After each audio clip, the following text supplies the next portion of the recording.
everybody. It's me, Ivan Ramirez, once again here on LEC Channels. I am joined today by Emily Gasca, K-8 Reading Interventionalist from Chicago Public Schools. Today, we're going to talk about Evolution Conference, which is approaching on Saturday, the 26th, October 26th. And Emily is one of our workshop presenters and also our storyteller. So, Emily, before we jump into it, how are you? I'm doing great. It's been a great day. How about yourself, Evan? Great. It's a great day. I've been busy running all over the place, but I appreciate the cool weather. But yes, let's talk about Evolución. First of all, we appreciate you being one of our presenters and also our future one of our future storytellers. Evolución this year will focus on collective empowerment. So we're going to talk about the different people that have helped us along the way to be in the positions of where we are and elevating those voices, Latino voices in education. You are one of the workshop presenters. So before, yeah, tell us more about what participants can expect on Saturday, 26th.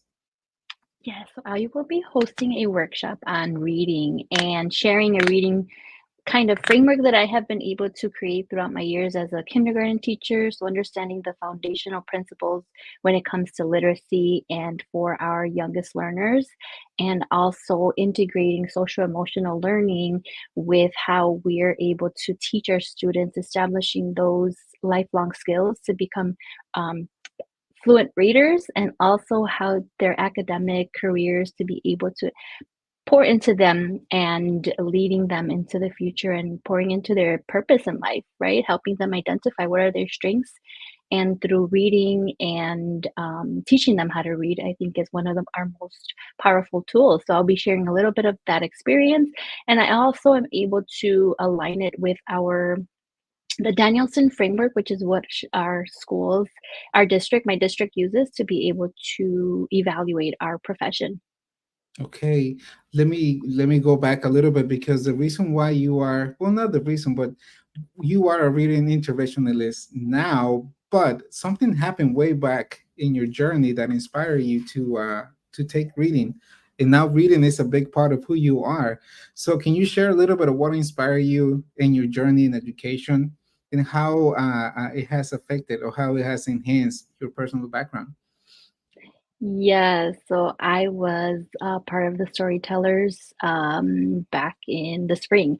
And through that experience, I was able to identify a pivotal point in my life and career that started when I was just in the fifth grade. I had a fifth grade reading teacher who was amazing, but I really didn't care for reading. I hated reading at the point, to be honest. And he would make us read every day, and it was so hard because I didn't like it. I didn't want to do it, but we all had to do it because he would sit at his table and do it as well. So he would lead by example. Then one day we had students who were diverse learners, one of them a struggling reader, and he actually chose me to be able to sit with him in the back of the room and just tutor him and teach him how to read. And through that, it just instilled this love and passion for me and changed the way I saw reading. And throughout my life, reading has been such an important part of it. When I first started teaching as a kindergarten teacher, I realized I was not equipped with the tools I needed to teach about 5% of my class. And I was determined to make sure every one of my students was leaving my classroom as proficient readers. So that's when I decided to go back to school to get my reading master's as a reading specialist. No, I think that's amazing, and it's a great combination to hear your story and how a teacher inspired you and was a pivotal point for your story, for your journey to now through your talents. You are able to also help other educators and other students to also have that love for reading. So yeah, we're excited to have your story and also the workshop at Evolucion this year. In your workshop is meant for everybody, for any teacher and students as well. Yes, Yeah.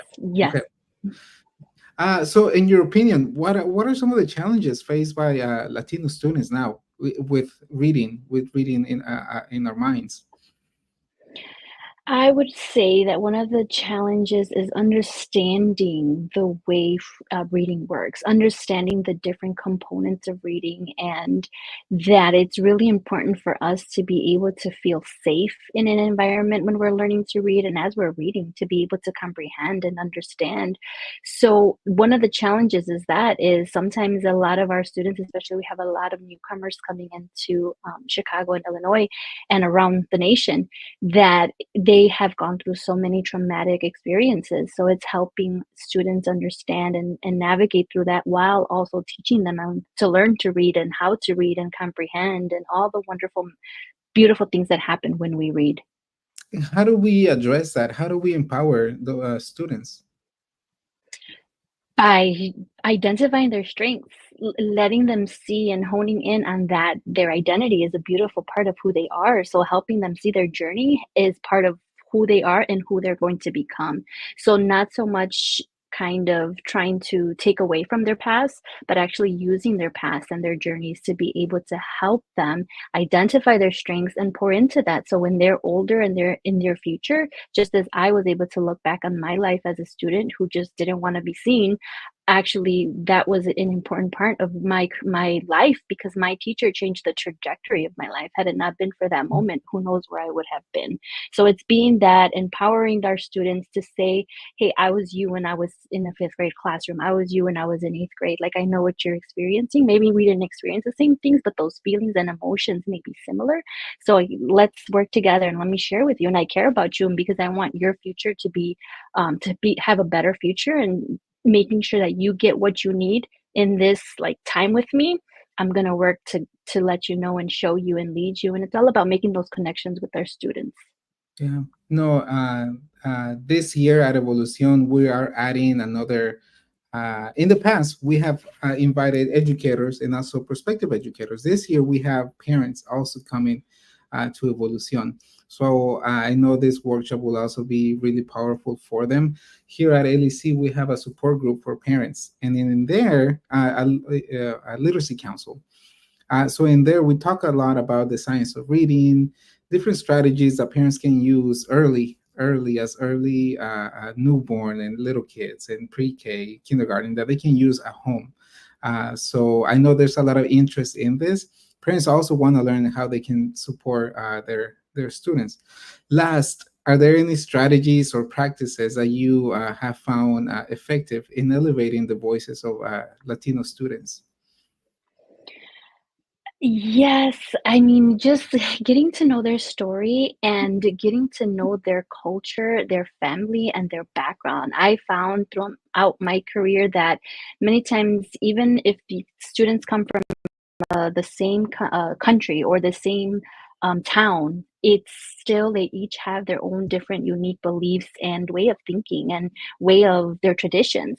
So it's making sure that we identify who they are and making those connections, as you mentioned, is so important and key for a child's success, is getting to know the parents, the community, and making it a way that we are able to teach to the whole child. We are able to get to know that we're not just sometimes teaching the child, sometimes we have to teach the parents, the brothers, the sisters, and helping them, like reminding their siblings or helping their siblings, especially if they're older.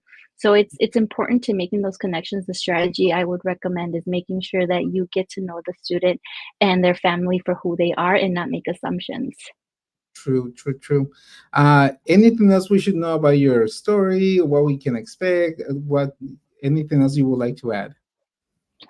Miguel Carbona said that bilingualism is a superpower, and I completely agree. But I would also like to add that I believe reading is a superpower because it is a foundation for our students' future and success.